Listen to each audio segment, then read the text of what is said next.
નમસ્કાર, હું કૌશિક મહેતા. કૌશિકના કેલિડોસ્કોપમાં સૌનું સ્વાગત છે. તમે ફાઉન્ટેન પેન વાપરો છો ખરા? આજની પેઢીને ફાઉન્ટેન પેન શું છે એ પણ કદાચ ખ્યાલ ન હોય, કારણ કે અત્યારે જમાનો બોલ પેનનો છે. મોબાઈલ ફોન આવી ગયા એટલે પેનનો વપરાશ આમ પણ ઘટી ગયો છે. પણ આ ફાઉન્ટેન પેનનો ઇતિહાસ બહુ મજાનો છે. એ ફાઉન્ટેન પેનની શોધ કઈ રીતે થઈ, ભારતમાં ફાઉન્ટેન પેન બનાવવાની શરૂઆત કઈ રીતે થઈ, એની સાથે ગાંધીજીનું કનેક્શન છે અને એની સાથે રાજકોટનું પણ એક કનેક્શન છે. અને એ કનેક્શનનું નામ છે વિકાસ પેન વર્લ્ડ. 1956થી રાજકોટમાં વિકાસ પેનનું કામકાજ કરે છે. બહુ ઇન્ટરેસ્ટિંગ છે. અને આજે 70 વર્ષ થયા છે વિકાસ પેન વર્લ્ડને. તો આજે આ પેનની દુનિયા કેવી છે, કારણ કે અત્યારે પણ ભેટ આપવાની જ્યારે વાત થાય ને તો પેનનું નામ પહેલાં આવે છે, પછી એ બોલ પેન હોય કે ફાઉન્ટેન પેન હોય. આજે આપણે આ વિશે વાત કરવી છે ને વાત કરવા માટે આપણી સાથે જોડાયા છે રિશિતભાઈ અને શ્રેયાંસભાઈ, જે વિકાસ પબ્લિસિટી તરીકે પણ જાણીતા છે. રાજકોટમાં બહુ જૂનું નામ છે. એમના દાદાએ આની શરૂઆત કરી. પણ એ પહેલાં મારે ફાઉન્ટેન પેનનો જે હિસ્ટ્રી છે એના વિશે જરાક ઝલક તમને આપી છે. એક સમય એવો હતો કે આપણે પથ્થરથી, વૃક્ષની છાલથી, પીંછાથી એવી રીતે લખતા. પણ 19મી સદીમાં 1848માં અમેરિકામાં એઝલ સ્ટોર્સ લાઇમેને આ ફાઉન્ટેન પેન શોધવાની શરૂઆત કરી. અને 1849માં સ્કોટિશ એક રિસર્ચર હતો, એણે આની માટે પેટન્ટ લીધી. અને પછી જે બહુ જાણીતું નામ છે જ્યોર્જ પાર્કરની પેન ઘણા લોકોએ વાપરી હશે, કારણ કે એ સ્ટેટસ સિમ્બલ પણ છે. એટલે 1880માં એ શિક્ષક હતા અને સાય છે ને એ રેલાઈ જતી. એમાં એમણે એક નવી ટેકનોલોજી શોધી, લકી કર્વ ફીડ. અને પછી પાર્કર પેન કંપની પણ સ્થાપી 1888માં. પણ ભારતમાં આ કઈ રીતે આવી, આ બહુ મજાની વાત છે, કારણ કે ભારતમાં વિદેશી પેનો જ આવતી હતી, ભારતમાં પેન બનતી નહોતી. અને ત્યારે ગાંધીજીએ એમ કહ્યું કે હું સ્વદેશી પેન જ વાપરીશ. અને એમાં 1930માં રત્નમ પેન વર્ક્સે પહેલી સ્વદેશી પેન બની અને ગાંધીજીએ વાપરવાની શરૂ કરી. પછી વિલ્સન પેન પણ આવી, જે પેનથી બંધારણ, આપણું જે બંધારણ છે એ લખાયું છે. અને 1950 પછી બોલપેનની પણ શરૂઆત થઈ. અને બહુ મજાની વાત એ છે કે દર વર્ષે નવેમ્બરના પહેલા શુક્રવારે રાષ્ટ્રીય ફાઉન્ટેન પેન દિવસ પણ ઉજવાય છે. આ બહુ ઇન્ટરેસ્ટિંગ વાત છે. આની સાથે રાજકોટનું બહુ મજાનું કનેક્શન છે.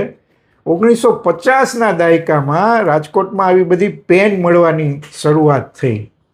એમાં ઘણા બધા 500 પ્લેયર હતા પેન જે વેચતા હતા. પણ એમાં વિકાસ પેન વર્લ્ડ, તમને બિલીવ નહીં થાય કે ધર્મેન્દ્ર રોડના એક ઓટા ઉપર એની શરૂઆત કરી હતી ઇન્દુભાઈ ગોરધનદાસ મહેતાએ. પછી એમના પુત્ર મહેન્દ્રભાઈના, પછી મહેન્દ્રભાઈના પુત્રો રિશિત અને શ્રેયાંસ, એના મોડ્યુલ બદલાયા છે વેપારના, પણ પેન હજી લોકપ્રિય છે. આ બહુ મોટી વાત છે. અને આજે આ વિકાસ પેન વર્લ્ડની સફર કેવી હતી એના વિશે વાત કરવી છે. શ્રેયાંસભાઈ અને રિશિતભાઈ બંનેનું સ્વાગત છે, અને મહેન્દ્રભાઈ તમારું પણ સ્વાગત છે. રિશિતભાઈ, શ્રેયાંસભાઈ, મારે નવી પેઢીને એ પહેલાં પૂછવું છે કે આ ધંધામાં દાદાનું પદાર્પણ કઈ રીતે થયું? દાદા છે ને PWDમાં જોબ કરતા હતા. જી જી. અને ત્યાં એ ટાઈમમાં સારી એવી પોસ્ટ ઉપર PWDમાં હતા. એટલે અલગ અલગ ખોટું કરવાનો વહીવટ બહુ આવતો હતો, બરાબર. જે દાદાના સ્વભાવ વિરુદ્ધ હતું. એટલે દાદાએ કીધું કે ભાઈ આ આપણાથી નહીં થાય. એટલે તો એના જે સાહેબ હતા ને એનું કેવું એમ થયું કે ભાઈ જો કાં ખોટું કરો અને કાં નોકરી મૂકી દે.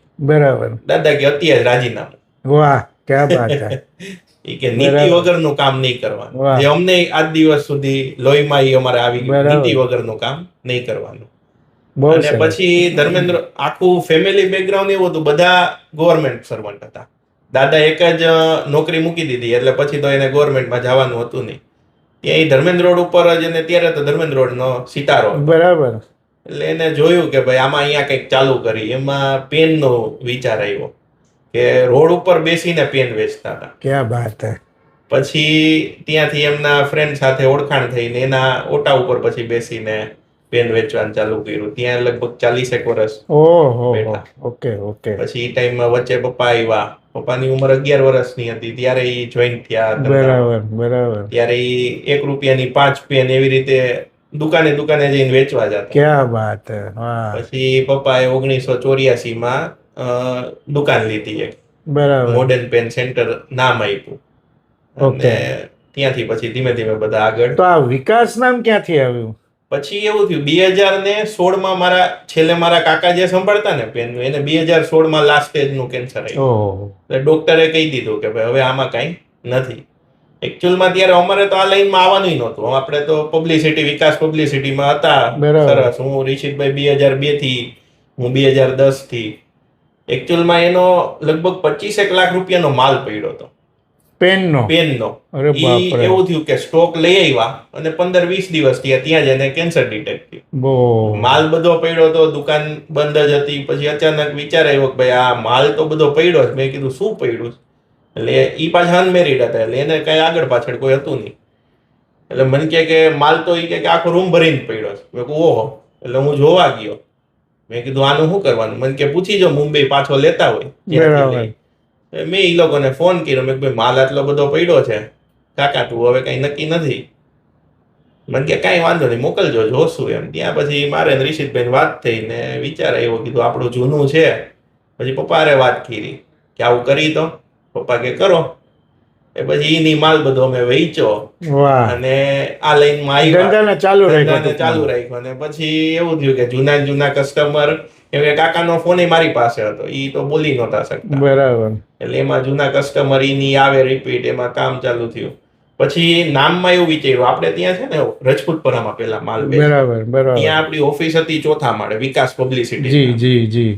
એટલે ત્યાં કીધું કે જો આપણે મોડર્ન પેન નામ રાખશું ને તો કસ્ટમરને ખોટું અલગ પડે. હા બરાબર. એટલે નામે વિકાસ પેન વર્લ્ડ જ આવ્યું. બરાબર. વિકાસ કહીને આવે માણસ, પછી આગળ પાછળ કે વિકાસ ક્યાં છે, તો કે 4થા માળે. તો પહોંચી ગયા.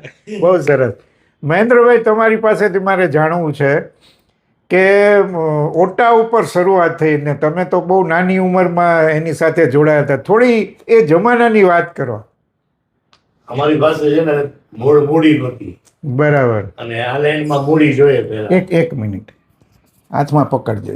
મૂડી નહોતી એટલે પૈસા વગર જ ધંધો કરવાનો હતો. એટલે પપ્પા ત્યાં આજુબાજુના બીજા પેનના વેપારી પાસેથી થોડો ઘણો માલ લઈ આવે, થોડોક પછી પૈસાની ધીરે ધીરે સગવડતા કરી અને 6-12 મહિના સુધી પૈસા ભેગા કરે અને પછી એ પૈસા લઈને મુંબઈ જાય. અને મુંબઈથી ખરીદી કરી આવે. એ વર્ષમાં 1 વાર જ મુંબઈ જાય. ત્યારે 15 દિવસ ધંધો બંધ રાખવો પડે. બીજું કોઈ સંભાળવાવાળું હતું નહીં. હું ભણતો હતો. ભણતા મેં વિચાર્યું કે મને ભણવામાં જે આનંદ આવવો જોઈએ નથી આવતો. એટલે મારા પપ્પાને સમજાવ્યું કે આપણે આ ટાઈમ બગડે, પૈસાની આપણે જરૂર છે, ઘર ચલાવવામાં ખેંચ પડે, તો કીધું મને આ કંઈક ધંધો કરવા દો, હું તમને ઉપયોગ આવું. જી જી. તો પપ્પા કે ભલે કે તને અનુકૂળ આવે એમ. એટલે પછી મેં એમના ધંધામાં જોઈન્ટ થયો. મહેનત ઘણી કરી, પણ જે ભણતર મળવું જોઈએ નહોતું ન મળે. ઓકે. એમાં બરોબર આપણું જે બધું ગ્રુપ છે એ હું આપણા કિલ્લાની બાજુમાં રહી એટલે ત્યાં છાપાનો ગ્રુપ વધી ગયો. એટલે સ્પૂર્ણા થઈ કે કંઈક કરી એમાં બધાની સેવા કરતા કરતા વિકાસ પબ્લિસિટી શરૂઆત કરી. અને પાછા એ વખતે આરટી સાત એ બધાની સાથે આપણો સંપર્ક હતા. બરાબર. બ્લોગ બનાવવા વાળા અને કંઈક. પણ મહેન્દ્રભાઈ, મને એ જાણવું છે એ જમાનામાં કઈ પ્રકારની કેવી પેન આવતી હતી? ત્યારે છે ને ફાઉન્ટેન પેન છે ને એ લગભગ ₹1.5થી ₹1 શરૂઆત થતી હતી. બરાબર. અને એ અમને હોલસેલ લગભગ છે ને 8.5-9 રૂપિયા ડઝન આવતી હતી. બરાબર. એમાં નીબ, પેન, જીબ બધું આવી જાય અને સાઈ આપણે ભરીને દેવાની. એમાં ₹1 જ પેન વેચતા. અને ત્યારે સ્વામિનારાયણ મંદિરમાં એ લોકો જે ગુરુકુળ છે, સ્વામિનારાયણ મંદિરનું ગુરુકુળ, એ ગુરુકુળમાં દર રવિવારે છે ને વિદ્યાર્થીને છોડે. ઓકે. ત્યાં રહેતા વિદ્યાર્થીને એ બધા રવિવારે સવારે પાછા ધર્મેન્દ્ર રોડ પર ખરીદી કરવા આવે. એટલે અમારો જે મૂળ ધંધો છે ને આખા અઠવાડિયાનો એ છોકરાઓ સાથે હતો. એટલે બહુ નિષ્ઠાથી ધંધો કરવાનો, કોઈ દિવસ 1 રૂપિયો વધારે નહીં લેવાનો કોઈનો. ક્યાં બાત. અને કોઈ વસ્તુ આનો ભાવ આના આટલા એવું નહોતું કર્યું. પપ્પાએ કીધું હતું કે ફિક્સ ભાવથી કાયમ ધંધો કરવાનો, પછી કોઈના વધારે લીધા કોઈના ઓછા લીધા એવું ખોટું નહીં કરવાનું. એટલે એ પેનનો ધંધો એ વખતથી જ કરતા, બહુ પણ સરસ. ઘર હાલતું હતું, પણ જે આમ જી જી જી. બીજી રીતના કઈ આપણે ડેવલપ થવા જોઈએ એ નહોતું થઈ શકતું. ઓકે. એટલે મેં એડવર્ટાઇઝિંગ એજન્સી ચાલુ કરી 1984માં.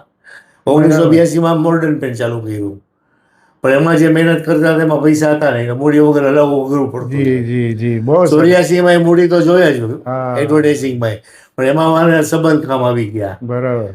અને બહુ સરસ. બધા સંબંધમાં ગોઠવાઈ ગયા. વાહ રે વાહ.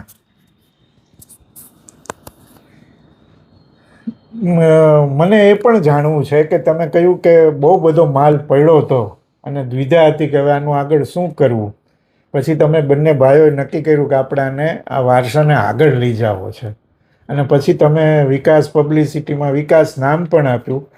પણ શરૂઆતમાં જે આ મહેન્દ્રભાઈ કહ્યું કે ભાઈ બહુ નફાનો ગાળો ત્યારે બહુ ઓછો હતો એ જમાનામાં, અને તમે સંભાળ્યું, પછી શું ધંધામાં લોકોની પસંદગીમાં શું પરિવર્તન આવ્યું? એકચ્યુઅલમાં ત્યારે કેવું હતું, અમને તો પેન લાઈનની કઈ ખબર જ નહોતી. બરાબર. અને કાકાએ કોઈ પણ વસ્તુ એને આટલા બધા ટાઈમથી કરતા હતા, એટલે એને તો બધો ભાવ મોઢે હોય, અને એને તો એવું એક્સપેક્ટેશન નહોતું કે આ ક્યારે બધું પૂરું થઈ જશે. બરાબર. એટલે ભાવે કઈ લખ્યા નહોતા. એટલે ઓકે. અમે તો કેવું કર્યું, અમે એમને માલ બધો ઓફિસે લઈ આવ્યા અને છાપામાં જાહેરાત કરી ઓકે. કે ભાઈ નામવાળી પેન 50 રૂપિયામાં. એટલે ઈ તમે શરૂઆત કરી નામવાળી પેન. નામવાળી પેન. ઓકે. કાકા બાર જે કરાવતા એ અમુક જગ્યાએ બરાબર, એના બરાબર. નામ ને નંબર હતા, પછી અમે ઈ ગોઈતા ને કોન્ટેક્ટ કર્યા. એટલે વાહ. નામવાળી પેન 50 રૂપિયામાં. એમાં ઈ ટાઈમમાં અમે એવું કર્યું કે ભાઈ મોંઘી પેન હતી, અમને તો એકચ્યુઅલમાં ભાવી નહોતો ખબર. બરાબર. એટલે મોંઘી પેન અમારી પડતર કદાચ 200 300 400 રૂપિયાની, એ અમે 50માં વેચી. વાહ. એટલે ઈ માલ જે પડ્યો હતો ને એના રૂપિયા છૂટા કર્યા, બરાબર. અને જે વેપારીને હતા એને એમાંથી જેટલા થયા બાકીના આપણે નાખીને બધું ને પૂરા કરી દીધા. એટલે ખોટ ખમીને પણ એકવાર ઈ હા, માલનો પૂરો નિકાલ કર્યો. હા. બહુ સરસ. હવે આપણા મગજમાં કે દાદાનું નામ હતું એટલે કોઈને એવું મનમાં ન રહેવું જોઈએ કે આપણા રૂપિયા ગયા. બરાબર બરાબર. બહુ સાચી વાત. પણ એ જમાનામાં કઈ કંપનીઓની પેન આવતી, કઈ પ્રકારની આવતી, ને હવે આટલા વર્ષોમાં શું બદલાવ આવ્યો? એકચ્યુઅલી આપણે છે ને અમે સંભાળ્યું ને ત્યારથી અમે મેટલ પેન ઉપર જ ફોકસ ઓકે, કર્યું. ઓકે. કંપનીમાં અમે ન ગયા. કેમ કે બરાબર કંપનીમાં કેવું થાય છે કે ઘણી બધી કંપનીમાં નામ નથી લખાતા. બરાબર એટલે એ બરાબર. લોકો શું થાય કે સિગ્નેચર પર્પઝ માટે બનાવતા હોય, પણ એની કંપનીનું નામ મોટું રહે. જી જી જી. અને નામ લખેલી પેનનો ક્રેઝ હજી આજના દિવસમાં ખૂબ મોટો છે બહુ કોર્પોરેટ ગિફ્ટિંગ જેને કહેવાય ને. કોઈને આપણે નામ સાથેની પેન આપીએ એટલે એની માટે સંભાળણું થઈ જાય. કેવું થાય કે હું તમને તમારા નામ વાળી આપું ને તો લાંબો ટાઈમ રાખો. બરાબર. પાર્કરની મેં તમને આપ્યું કે XYZ કંપનીની બરાબર. આપી, એનું એક આયુષ્ય લિમિટેડ. જી જી જી જી. બહુ સાચી વાત છે. પણ પછી આજે પેનની ખરીદી, કઈ પ્રકારની પેન, ફાઉન્ટેન પેનથી હવે પછી બોલ પેન સુધી વાત પહોંચી, હા. એ જે ગાળાનો અનુભવ તમારો કેવો? કઈ પ્રકારની પેન તમે? પેનમાં છે ને રોલર પેન આવે, ઓકે. મેઇન તો ફાઉન્ટેન પેન સૌથી જૂનું ને જાણીતું. બરાબર. રોલર પેન આવે, જોટર પેન આવે, ક્રોસ પેન આવે, બધાની અલગ અલગ રિફિલ એમાં હોય એમ. ઓકે. અને આપણે ખરીદીનો જે મેઇન પર્પસ છે ઈ એવું કર્યું કે દાદા જેની પાસેથી લેતા ને એની પાસેથી જ આજના દિવસમાં હજી પણ? હા. ઓહો, 70 વર્ષથી? એમાં ક્યાંય ફેરફાર કર્યો નહીં. નહીં. બરાબર. બહુ સરસ. નવા વેપારી આપણો કોન્ટેક્ટ કરે પણ કહેશું કઈ હશે તો જણાવશું, પણ જી, કઈ જી. એક પણ પ્રકારનો બદલાવ. ક્યાંથી બધી ખરીદી થયા? આપણી બધી ખરીદી મુંબઈથી. મુંબઈથી જ થઈ? મુંબઈ. ઓકે. અને હજી ત્યાં આવું બને છે? યસ. વાહ, બહુ એ લોકો સરસ. અલગ અલગ જગ્યાએ મેં આજુબાજુમાં નાના નાના ઘરમાં એમ બનાવીને પછી એ લોકો સેલિંગ કરતા હોય. બહુ સરસ, બહુ સરસ. હવે આપણે થોડી પેન જોઈએ. આપણી હાલો. તમારી ગેલેરી છે. યસ. આ છે વિકાસ પેન વર્લ્ડ. આ તમે જુઓ છો કે ધર્મેન્દ્ર રોડ ઉપર ઓટા ઉપર જે વેચાણ થતું હતું, હવે બહુ સરસ રાજકોટમાં 150 વોટ રિંગ રોડ ઉપર બહુ મજાની સરસ ઓફિસ છે, અને ત્યાં આવી સરસ મજાની ગેલેરી છે. તમે થોડું સમજાવો મને કે આ કઈ પ્રકારની પેન છે, બોલ પેન, ફાઉન્ટેન પેન? આપણી પાસે છે ને 50 રૂપિયાથી પેન ચાલુ થાય છે, ઓકે. અને અલગ અલગ રેન્જની છે. લગભગ 500-600 રૂપિયા સુધીની અહીંયા રેન્જ છે. બરાબર. એમાં હું જેમ કે તમને બતાવું તો આ છે ને આ મુજબની પેન આવે જી એ આપણે જોટર રિફિલમાં આવે, બરાબર. ક્રોસ રિફિલમાં ફેરવા વાળી, જી જી અને ઢાંકણા વાળી લગભગ જે બધી હોય એ બધી ઓકે, રોલર પેન હોય. બરાબર બરાબર, બહુ સરસ. અમારે અમુક અમારા મોડલ છે તો એ બધા ફેવરિટ છે. આમાં મેગ્નેટ આવે ઓ વાહ અને અંદર જર્મનીની રિફિલ આવે, વાહ, ક્યા બાત હે, બહુ મેડ સરસ ઇન જર્મની. બહુ સરસ. અને બધું બોમ્બે બને છે આ? બધું મુંબઈ.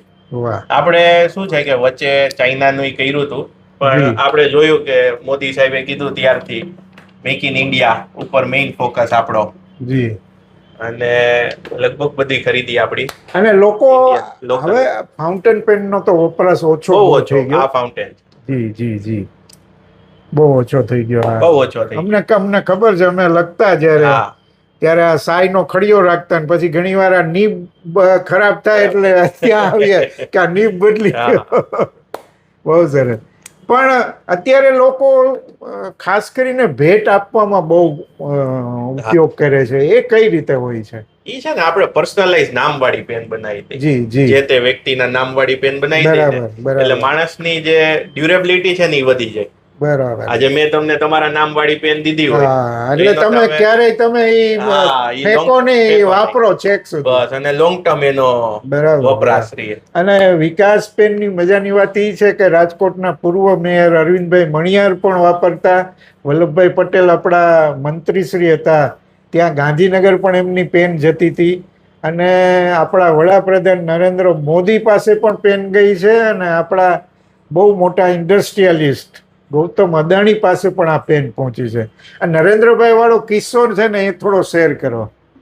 નરેન્દ્રભાઈ માં એવું થયું કે ઈ જે આપણા કસ્ટમર છે ઈ મેઇન આપણો ફાયદો પ્લસ પોઈન્ટ જોઈને તો ઘણા બધા કસ્ટમર જૂના, ઈ કસ્ટમર અમારા દાદાના ટાઈમના. ઓકે. એટલે એનો મને ફોન આવ્યો કે ભાઈ એક પેન દેવી છે ઈ કે. મેં કહું ઓકે, રૂટીન આવતો હોય એટલે આપણે તો એમ જ હોય.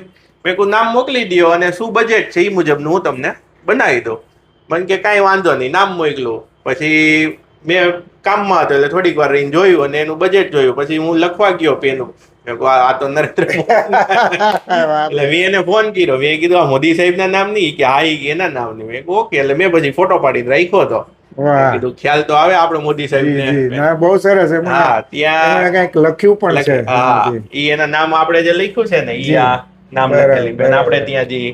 બહુ સરસ. પછી 2-3 દિવસ રહીને એનો મને ફોટો આવ્યો. મને કે ભાઈ આપડી પેની કે મોદી સાહેબ પહોંચી ગઈ. સંભાળનું થઈ ગયું મોટું. હા, બહુ મોટું થઈ ગયું. પણ આ તમે કઈ રીતે આનું આ જે નામ છાપવાની વાત છે, કોર્પોરેટ ગિફ્ટિંગ બહુ આનું થતું હોય છે. લોકો મોટી કંપનીઓ બધાને ભેટ પણ આપતી હોય છે. એ કઈ રીતે થાય છે એ સમજવું છે. એ તમને બતાવો. આપણે ત્યાં 2 જ મિનિટમાં નામ લખાઈ જાય. જી જી જી.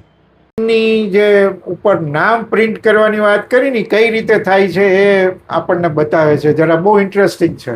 સાહેબ આ સ્પેલિંગ જોવો જોઈએ, બરોબર છે? જી જી, એકદમ બરાબર, પરફેક્ટ.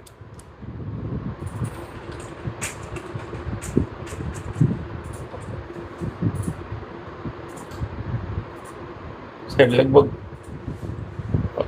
મશીનની ખાસિયત એવી છે કે અડધી મિનિટમાં નામ લખી દે. ક્યા બાત હે.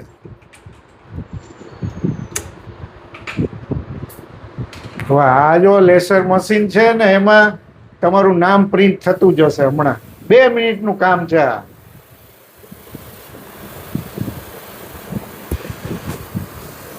વાહ, ક્યા બાત.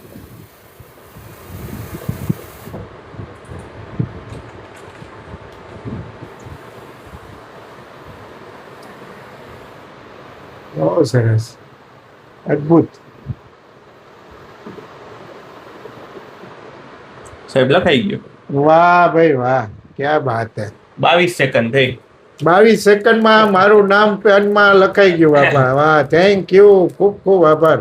આ મશીન અહીંયા ઇન્ડિયન છે કે બહારથી આવે છે? આપણે ગાંધીનગર નું છે. મને લાગે ગુજરાત રાજકોટમાં કોઈ પોતા રાજકોટમાં- પાસે હોય એવું નથી નહીં હોય. નહીં, આ લાઈનમાં કોઈ નહીં. હા પેન લાઈનમાં કોઈ સ્પેસિફિક, કેમ કે મશીનનું કોસ્ટિંગ ઊંચું બહુ છે હા બરાબર અને બરાબર. બધા બધી વસ્તુ વેચતા તો હોય. તમારી પાસે આવા ઓર્ડર બહુ આવતા હશે. ખૂબ ખૂબ ઠાકોરજીની કૃપાથી સરસ. હા. આ મેઇન આપણો પર્પઝ જે છે એ સોલ્વ થઈ ગયો. ક્યાં વાત છે, વાહ, બહુ સરસ.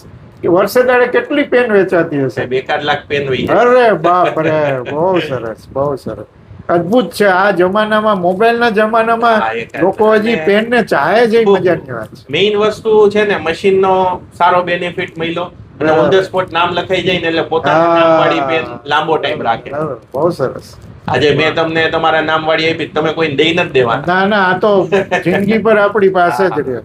વાહ, થેન્ક યુ, ખૂબ ખૂબ આભાર. Welcome sir, welcome.